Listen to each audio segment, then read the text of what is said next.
Roald Dahl's Fantastic Mr. Fox. Chapter 5, The Terrible Tractors. All right, kiddies. Sorry for the long break. I got a dog in the background. He keeps barking, so I hope you don't mind hearing a dog in the background. Actually, it might even be Mr. Fox.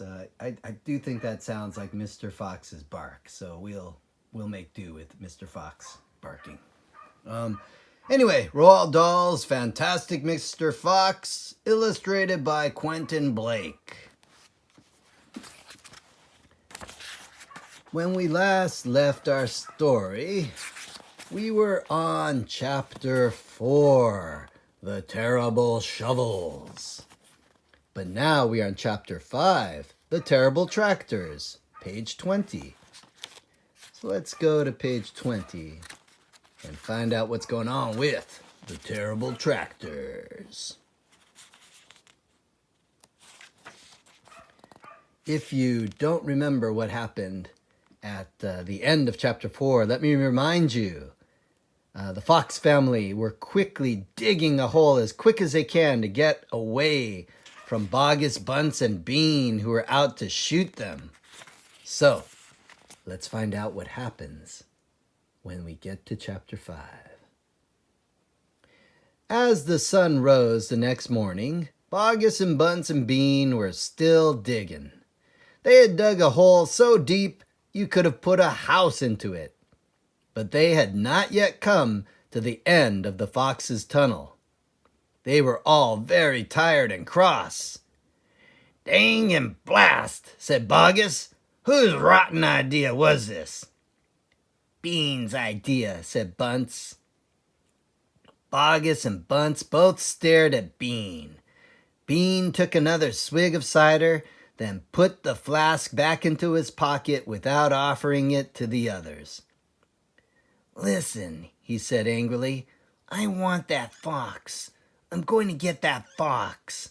I'm not giving in till I've strung him up over my front porch, dead as a dumpling." "We can't get him by digging, that's for sure," said the fat Bogus. "I've had enough of digging." Bunce, the little pot-bellied dwarf, looked up at Bean and said, "Have you got any more stupid ideas then?" "What?" said Bean. "I can't hear you." Bean never took a bath. He never even washed. As a result, his ear holes were clogged with all kinds of muck and wax and bits of chewing gum and dead flies and stuff like that. This made him deaf. "Speak louder," he said to Bunce, and Bunce shouted back, "Got any more stupid ideas?" Bean rubbed the back of his neck with a dirty finger. He had a boil coming there, and it itched. "What we need on this job," he said, "is machines, mechanical shovels. We'll have him out in 5 minutes with mechanical shovels." This was a pretty good idea, and the other two had to admit it. "All right then," Bean said, taking charge. "Bogus, you stay here and see the fox doesn't escape. Bunce and I will go and fetch our machinery. If he tries to get out, shoot him quick." The long, thin Bean walked away. The tiny Bunce trotted after him.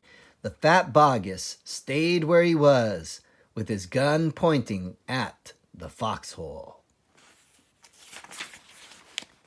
Soon, 2 enormous caterpillar tractors with mechanical shovels on their front ends came clanking into the wood.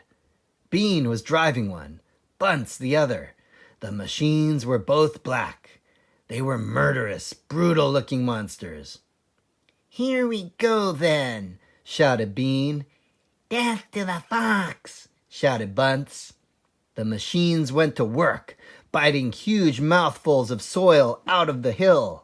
The big tree under which Mr. Fox had dug his hole in the first place was toppled like a matchstick. On all sides, Rocks were sent flying, and trees were falling, and the noise was deafening. Down in the tunnel, the foxes crouched, listening to the terrible clanging and banging overhead. "What's happening, Dad?" cried the small foxes. "What are they doing?" Mr. Fox didn't know what was happening or what they were doing. "It's an earthquake!" cried Mrs. Fox. "Look," said one of the small foxes, "our tunnels got shorter. I can see daylight." They all looked round, and yes, the mouth of the tunnel was only a few feet away from them now, and in the circle of daylight beyond, they could see the two huge black tractors almost on top of them. "Tractors!" shouted Mr. Fox, "and mechanical shovels! Dig for your lives! Dig, dig, dig!" And that concludes Chapter 5. The next chapter is Chapter 6, The Race. Thank you very much.